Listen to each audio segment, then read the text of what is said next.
من لا معين على الدنيا، فريق كرة القدم بتكون من 10 لاعبين مع حارس. كم تشكيلات استهلكت، كم من لعيبة، تحركات لعيبة انعرفت، كل شيء تقريبا بات معروف. لذلك أي مدرب كرة قدم حتى يفوز لازم تخدمه تفصيلة من تفاصيل أو أكثر من تفصيلة. في المباراة اللي راح نحكي فيها راح نشوف التفصيلة اللي هي الهدف الأول لمانشستر يونايتد في مرمى مانشستر سيتي عن طريق سوء تفاهم ما بين الحارس واللاعب غفارديول. الهدف الأول بالإحراز اللاعب غارانتشو في نهائي كأس الاتحاد الإنجليزي. مانشستر سيتي مانشستر يونايتد نهائي كأس الاتحاد الإنجليزي، إيش اللي صار؟ طبعا المتابع لتحركات فريق غوارديولا بأظهرته دائما بيعرف انه ظهرته متقدمة. على الاقل غوارديولا ظهير الشمال دائما بتلاقيه ما خصبت الجناح حتى يوسع الملعب. كي ووكر نوعا ما بيكون قريب من المدافعين، بيكون قريب من خط الوسط، ممكن يتقدم لكن بيكون هو اقرب من غوارديولا. لذلك كانت استراتيجية مانشستر يونايتد كالتالي: بوقفوا من الملعب بيلعبوا 4-2-3-1، الأظهرة ثابتة بتراقب أجنحة السيتي. طبعا العمق مغلق، دي بروين مع فودين عليهم مراقبة رصيقة من مرابط ومن اللاعب ماينو عفوا. وبرضو اللعيبة اللي بالأمام برونو مع ماكتومينيه هذول بيغطوا على العمق، فما كانت تصل كرات نهائيا. كان لذلك مجبر السيتي بأنه يلعب على الأطراف، وهذا كان فخ.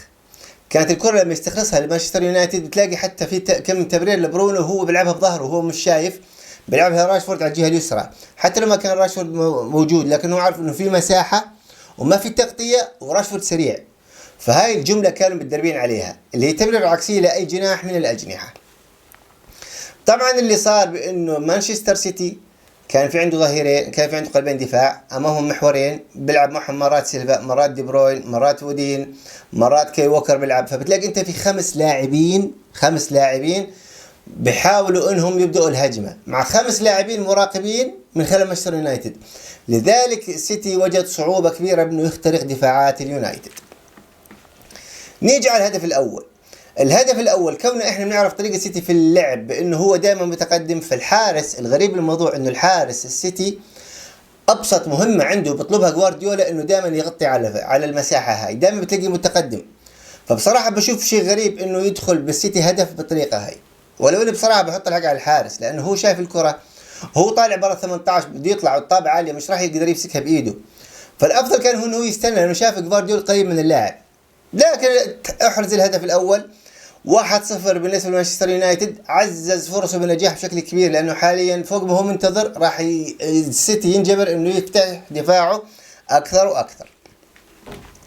نيجي الهدف الثاني هو عبارة عن، حتى نعرف إنه القرار اللي اتخذه المدرب تنهاج بإنه ما يلعب راس حربة بين بالهدف الثاني.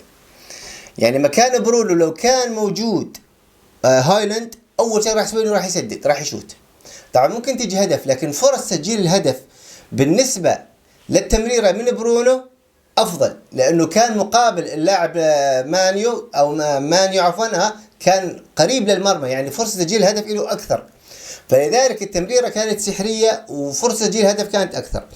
أنا بحكي افترض لو إنه لعب براس حرب اللي هو هايلاند وهو هايلاند اللي كان مكان برونو كان راح يسدد، ممكن تيجي هدف أو لا، لكن فرصة تسجيل هدف كانت أكثر من تمريرة برونو.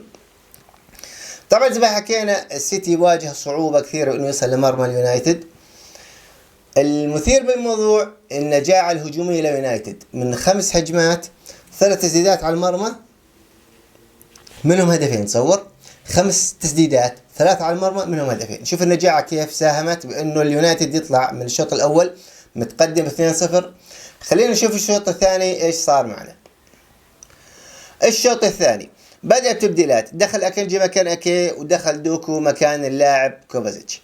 ايش اللي صار؟ أكانجي وغوارديولا كانوا يتناوبوا على التقدم لخط الوسط، دوكو أخذ الجناح. كونه اليونايتد فرض على السيتي انه يلعب على الأجنحة، فغوارديولا دخلهم بلاعب عنده مهارات فردية ممكن يعمل حلول وخلاه على الجناح. برضه هو لأنه عارف انه راح يصير فيه هسه عليه تحولات أكبر وهجمات مرتدة أكثر، فحاول انه يحافظ على تشكيلة 5 في الدفاع ما يفرط فيها.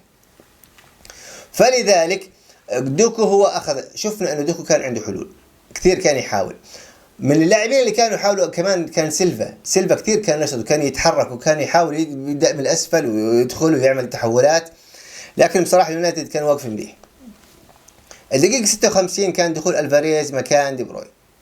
مع الفاريز ومع فودين ومع هالاند انت عندك 3 لاعبين ممكن يخلصوا هجمة، 3 لاعبين ممكن يفوتوا على منطقة الجزاء ويخلصوا هجمة. هذا اللي كان بده اياه المدرب جوارديولا.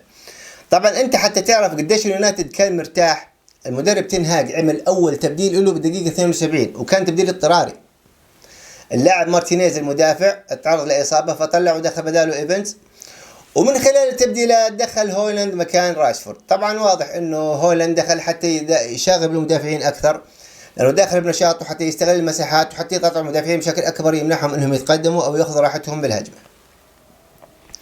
طبعا من اللحظات اللي مرقت في المباراه في عندك انفرادة الفاريز وعندك مثلا تسديد هالاند، لو تسجلوا كان نتيجة 2-2 وكان المباراة فتحت من اول جديد، لكن ما تسديده بالعارضة وتسديد الفاريز خرجت خارج المرمى. نرجع نحكي على دوكو وعلى حلوله. في الدقيقة 87 سجل هدف، النتيجة اصبحت 2-1، لكن صعب بعد هيك انه يتسجل هدف ثاني. المباراة انتهت على 2-1. مبارك لجماهير اليونايتد فاز بالمباراة بجدارة. اي نعم هو لعب بشكل دفاعية، لكن هو لعب تكتيك ممتاز، دفاعه كان مقفل، خطوطه متقاربة، عرف ايش شو اللي بده اياه وعرف شو الطريقة الاقرب لتسجيل النجاح الفوز وفاز. وطبعا نحكي هارد لك للسيتي مش دائما بدنا يعني ياخذ الثنائيات، خليها هالمرة هاي تروح. السيتي فريق قوي واليونايتد فريق قوي، وجود اليونايتد بشكل قوي هو مثير او شيء ممتاز للكرة الانجليزية. طبعا ما نغفل عن ان نمدح لاعبنا العربي المغربي اللاعب مرابط، هو اول لاعب مغربي يفوز بكأس الاتحاد الانجليزي. لاعب كان مسمار بخط الوسط فعلا، دوره الدفاعي كان قوي جدا. كنا نشوف انه ماني هو اللي كان يتقدم اكثر، وكان مرابط هو اللي يحافظ على الثقل الدفاعي وكان يلعب امام خطوط الدفاع او امام قلبين الدفاع. في النهاية هذا كان نهاية الفيديو تبعي. اتمنى منكم الدعم، كل الدعم، اي شيء، لايك، كومنت، شير، اشترك في القناة لو كنت مش مشترك. سعدت بلقياكم، اتمنى ان اشوفكم مرات ومرات اكثر. استودعناكم في امان الله.